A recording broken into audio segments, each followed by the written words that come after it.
Hello, everybody, and welcome to Mind Your Business. My name is Jennifer Anderson. I am the host of the show. I'm also the executive director of the Georgina Chamber of Commerce. Well, truth be told, Mind Your Business was a show that we were putting together with Rogers TV Georgina for this fall. We thought it would be great to have a business show where we could connect to local businesses and really talk to them about the issues, the trials, the tribulations, and things that would be of value for local businesses to know. Of course, everything has changed in the last few days and weeks, and what we realize is businesses need these resources, need this connection to the resources that matter to them right now. So we've sped up the process. We are bringing to you our first episode of Mind Your Business, and of course, our very first guest, we have York-Simcoe MP Scot Davidson joining me. Hi, Scott. Hi, Jennifer. How are you? Good. Thank you so much for being a part of this show. It really is changing times right now. No, it is for sure. And thanks for having me. And I just want to wish everyone in York-Simcoe that they're safe and we're going to get through this together. There are going to be some trying times in the short term, but I know we're going to come out on the other end of this successful and on top, as we always do in York-Simcoe. Right. Well, that was the purpose of this show. It really was to connect people with the information. And you and I both know every day, every hour, it seems that there's more information coming out. There's more changes that are being made. And we want to make sure that we bring accurate information. And of course, who better to talk to us about the federal financial aid, the programs that are being introduced is none other than our MP.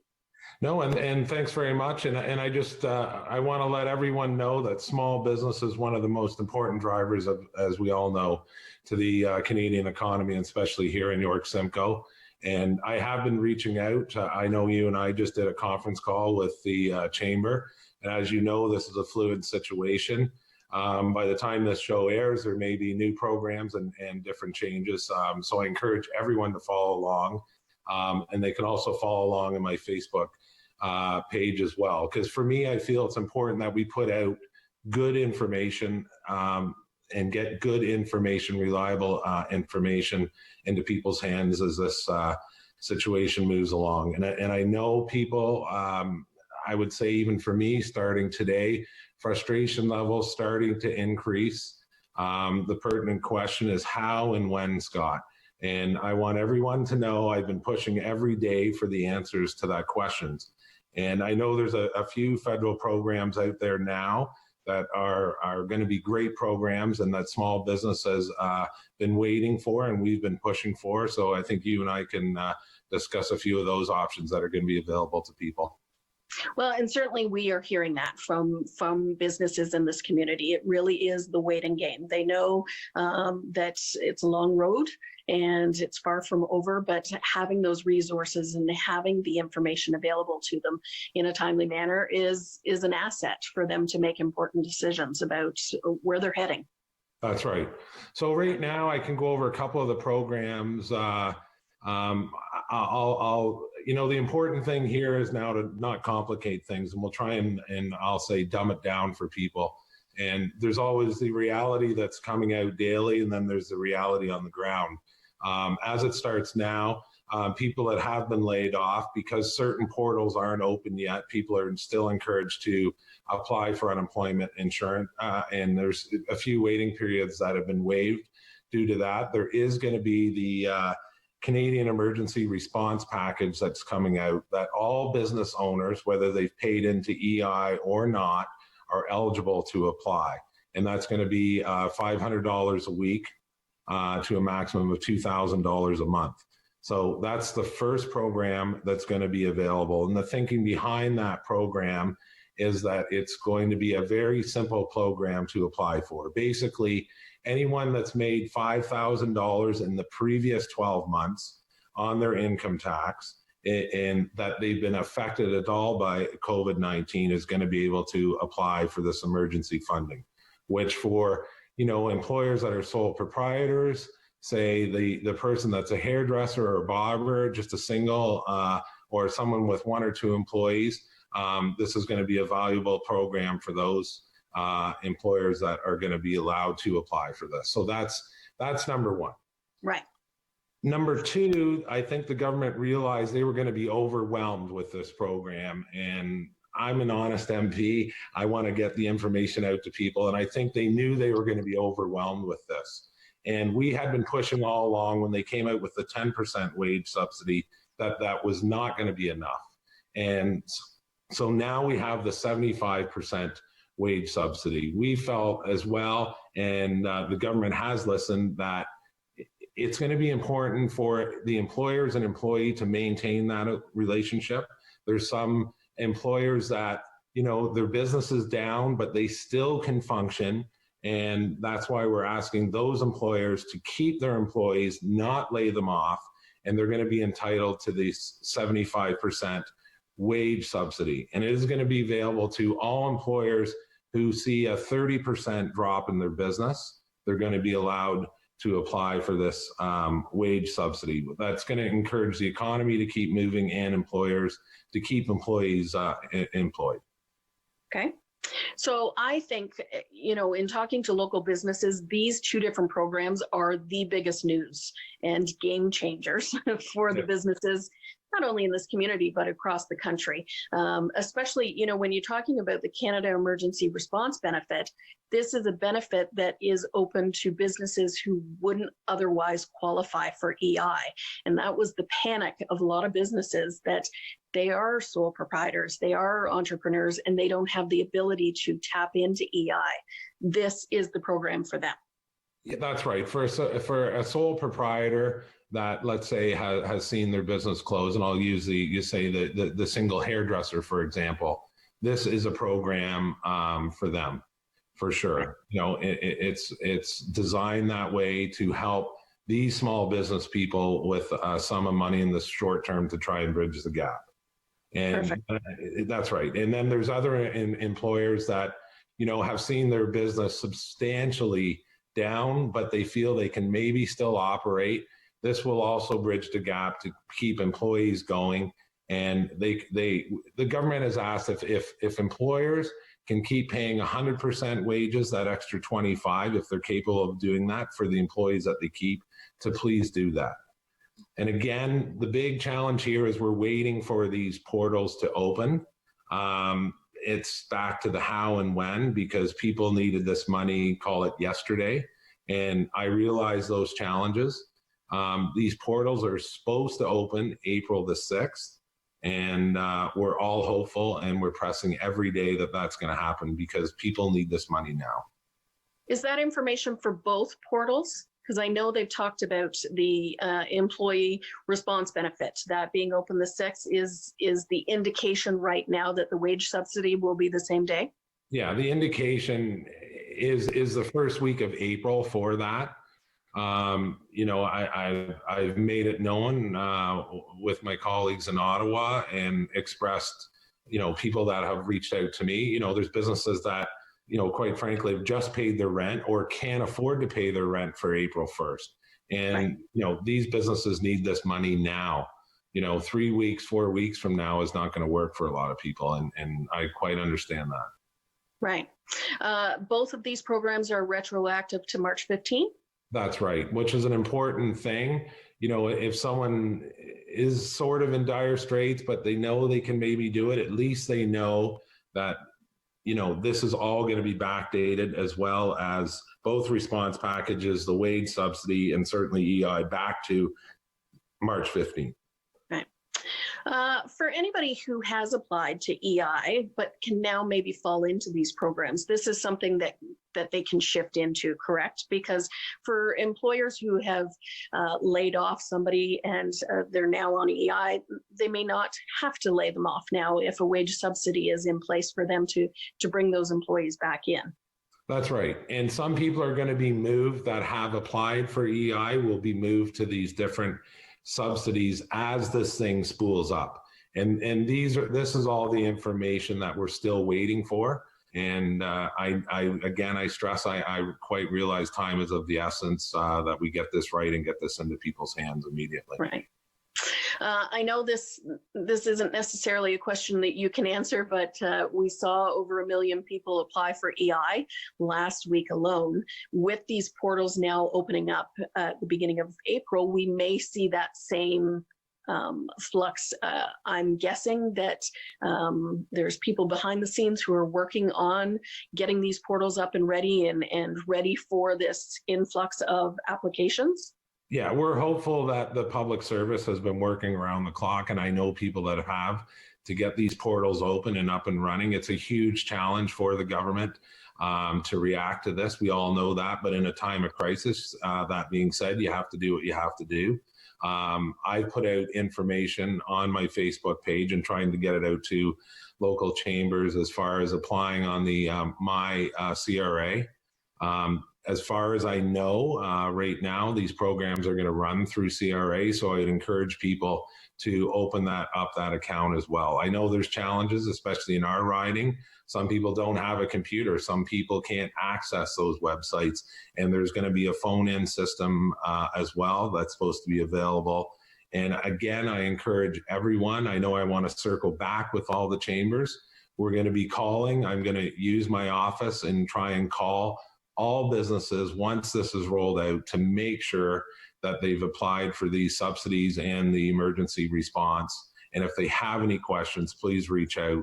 My website is available. My phone number is available. I know you and I chatted offline before we started. My office is continuing to be open. I'm there at least 2 days a week right now if I'm not on conference calls all day answering questions, and we'll make sure that everyone gets the money that they need and that they deserve. And it's just going to be that time gap in the meantime. I know it's not the best answer for everyone, but that's what we're dealing with right now. Right. Well, no, and certainly we know that information is coming out each day. So we want to make sure that we at least direct people to the right resources so they can get the most up-to-date information. And that includes not only your website, it includes the Canada.ca website, just to make sure that they're getting factual information.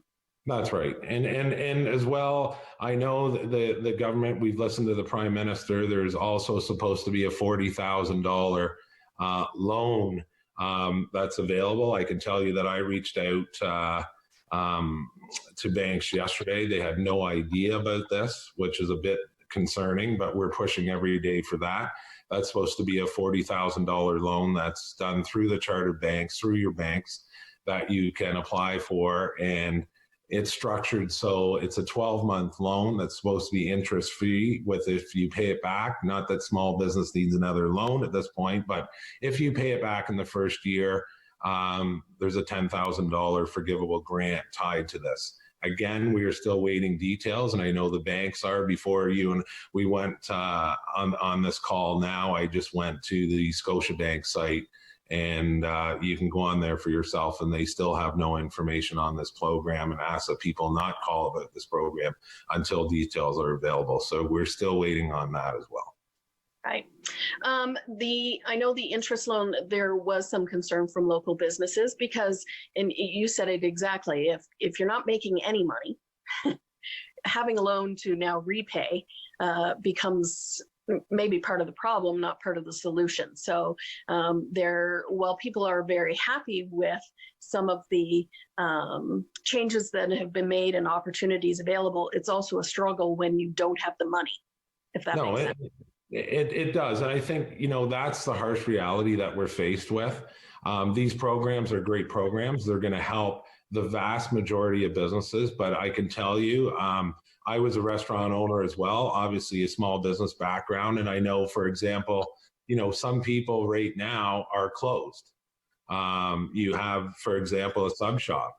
You are not open, your rent is due, and you have no money. And let's face it, this could go for, I'm always a positive guy for sure, but this could go for 60 days. I think people should really plan for now. And for those people, it's going to be tough.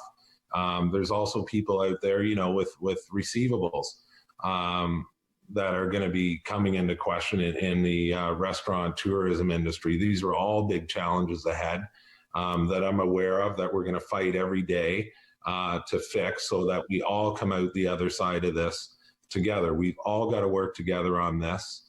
And I know it's going to take a little bit of time, but we're going to ensure that everyone gets the help they need. Right.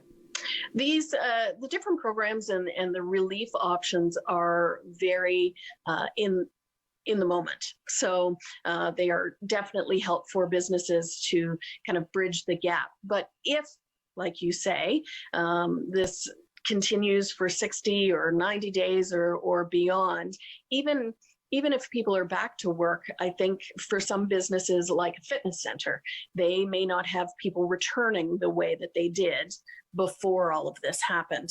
People are, might not want to be in crowds right away, that type of thing. So do you foresee more relief to businesses as this goes on? I do. I think you're going to see, I hate the word flying by the seat of your pants. I think you see the government doing that a little bit right now. It's hopeful that they've said, we're going to do whatever it takes. And I really believe the foundation of Canada is built on the small business. And especially I know here in York-Simcoe it is.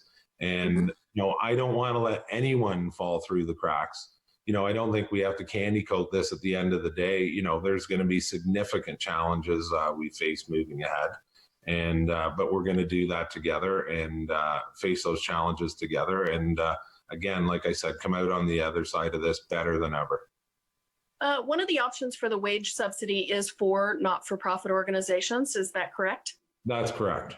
Yeah, not-for-profit organizations are going to be able to apply. And I would say for not-for-profit as well, Canada Summer Jobs Program that is due to come out this summer. I haven't heard of any changes on that. So we're still confident that is going to roll out because I know there was a lot of concerns for that. That's due out about May 1st.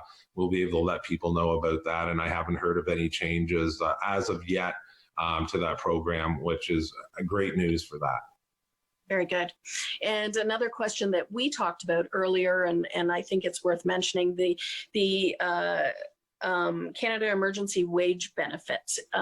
It's available to businesses and organizations that have a 30% deficit in their revenue. I know there's a little bit of a gray area with that, and we're hearing questions from businesses, but I think it's important for you to kind of relay that information that more info is coming. Yeah, I know that is frustrating to people, more information coming, but as far as I know, I'll say, Jennifer, the chatter on that is it's probably going to be based on your last year's, call it year end. There has to be a starting point to say, this is where I lost 30% of my income compared to the year before due to COVID-19. So I believe that's what the thinking is. Again, in the coming, hopefully day, but maybe days, we're going to know the exact answer to that question. Very good. We have a lot of businesses in this area that are agri-based, agritourism and agribusinesses, and there is some relief in the form of a loan for some of those farms, correct? Yeah, that's correct. There is the government contributed an extra $5 billion across Canada, the federal government, to the agri sector, food processing sector, which, as you know, the Holland Marsh in this riding is a huge agri sector, and there's huge challenges as well. A lot of these farmers, have started growing, I'll say, even plants in greenhouses, and I've had a lot of phone calls that possibly big suppliers are not going to be taking these orders and they're canceling POs. So these are big challenges as well. And as well, there's significant receivables in the United States that people have. So we're aware of that. There is a $5 billion loan program, as I said, that's going to be available for the agribusiness. Again, we're still waiting to see how that application process is going to be working. And again, I've been in touch with the OFA regarding that, the Ontario Federation of Agriculture. So as soon as we have that good information to put out to our local farmers, we'll be doing that. Very good. And one thing we haven't touched on as well is the deferral of tax, sales tax remittance. And that's also a recent announcement from the federal government. Yeah, so that's changed till June 30th as of now. And I think, again, everything we talk about has an asterisk beside it now. And unfortunately, if this thing continues on, the government reserves the right to, maybe that'll become September 30th. So we are going to suggest and do everything we can to make sure these programs, get out as soon as we can to business, because I know that it's so important to everyone. You're going to start walking around with that asterisk. No, believe me, it really bothers me. I'm as frustrated as the next person. And again, that's why I thought, today when we had that chamber call, I think that's important to kind of keep everyone current, to know that we're working for them, and especially you in the chamber and all your staff. And if we can all work together to get this information out as it becomes available, to make sure that everyone applies and everyone that deserves it gets this money, it is so important right now. Well, not just applies, but knows that it's available to them, because I think that's the biggest question. It's, and you said at the very beginning, let's break this down. Let's say it in layman's terms, whatever it is. We want to make sure that people understand the process and know that there are programs that are available to them. That's right. And I think, like I said, the portal that's going to open for the emergency response, we asked the government to make that very simple. Everything has to be dumbed down right now, and time is of the essence. So that's why, again, apparently it's supposed to be a two-step process. Which, have you been affected by COVID-19, and did you make $5,000 last year? Then you're going to be able to get this relief, and it's going to be that simple. And that's how we want it. Is there anything that businesses, employers or employees can be doing in order to be proactive to get ready for that situation? I know you mentioned making sure that you have that login to MyCRA. So that's an important step, making sure that you have that and you can do that right away, so you have access to the programs. But should they be taking a look at their budget, taking a look at those deficits, really crunching numbers now to see whether they qualify for certain programs? Yeah, I think they really should be. I think they should see, where their business is at. Some businesses right now may have decided to close. And now that this wage subsidy is open, they may say, yeah, you know what? This could work for us. Let's rehire everyone back, or half or a quarter. And let's try and put in our best practices. I would encourage businesses to do that with their social distancing. And you know what? Salvage what you can to push this economy forward and to help your employees. And, this also helps, we're very cognizant of mental health as we move along with this, Jennifer, as well. People, there's going to be mental health issues and anxiety and everything else. And, getting out and working in industries that you can, for example, a landscaper, he can practice his best social distancing, with one person, say raking and one person on a bobcat. They can still try and salvage some income and some business and get out there and help the economy doing best practices. Right. You just mentioned self-care and making sure that people are staying okay. How are you doing? Because you've been involved in obviously every step of the way, but when the House of Commons meets and there's only 30%, you were one of the people that were sitting there. So this has been a very trying journey for you as well. Yeah, no, it's, what, I love to give back. I got to tell you, I'm a grinder. I'm used to 12 hours a day from the background I have. And for me, this is just make a list of impossible tasks and take them one at a time. And we'll get them done. I mean, it was important on the Monday going up to the House of Commons. So people know we're the opposition. We're the opposition government in Canada. And our job is to hold the government to respond, to what they say, and also to act really as, say, good defense attorneys. We want the government to be the best they can be, and to have someone there asking tough questions to make sure that that happens is very, very important for the Canadian people. And I think the Canadian people expect that. So that was one of our jobs when we went up there on the Monday, that we have oversight and transparency, and Canadians are up to date on what's going on.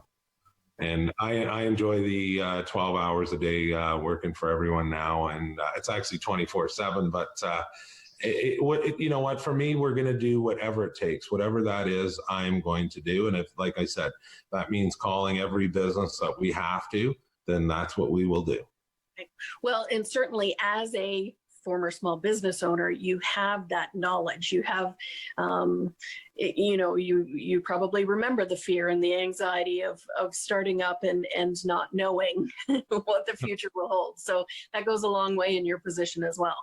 No, I think it does, because I can relate to the challenges, that people are, there's people out there holding on by their fingernails. There's people there I know lying they're lying awake at night and the cold sweats start. This is a time that people have a lot of anxiety. So it's my job to make sure that there's good programs in place. So when we come out of this, we're all going to be successful in York-Simcoe, and we're going to bring this economy right back in every small business. And I know everyone's going to join with me in that in York-Simcoe to make sure that happens. Very good. One last question, and we only have about a minute left. I know we can't see what the foreseeable future holds, but certainly having billions of dollars in relief right now to businesses means there's going to be a big deficit down the line. How do we recover from that? How do we not worry about what the future holds? Well, I think, important decisions that we're making now are going to be what's going to happen in the future. And, to have a successful small business, I can tell you I'm on the phone almost daily with all the mayors. You've got great mayors in York-Simcoe, and as well as Caroline Mulroney is nonstop on this. And we're all cognizant of that fact. I think, the world's borrowing a lot of money right now. The United States, $4 trillion, China, $3 trillion, and then the UK, $1 trillion. Canada, we're going to be pushing over $200 billion. It's going to be a significant challenge when we come out of this, how we're going to deal with that, and we're all going to be mindful and work together and make sure we get through this thing all together at once. Very good. That is a great way to end this show today, and our first episode of our very first show of Mind Your Business. Thank you, Scott. I really appreciate the fact that you've come on, and while the information is ever changing, it's nice to know that we have some answers for today, and we can look forward to next week when some of those programs and those portals will open. So thank you very much. No, thank you, Jennifer. Thanks for having me, and stay safe. Thank you. Thanks so much. We'll see you next time on Mind Your Business.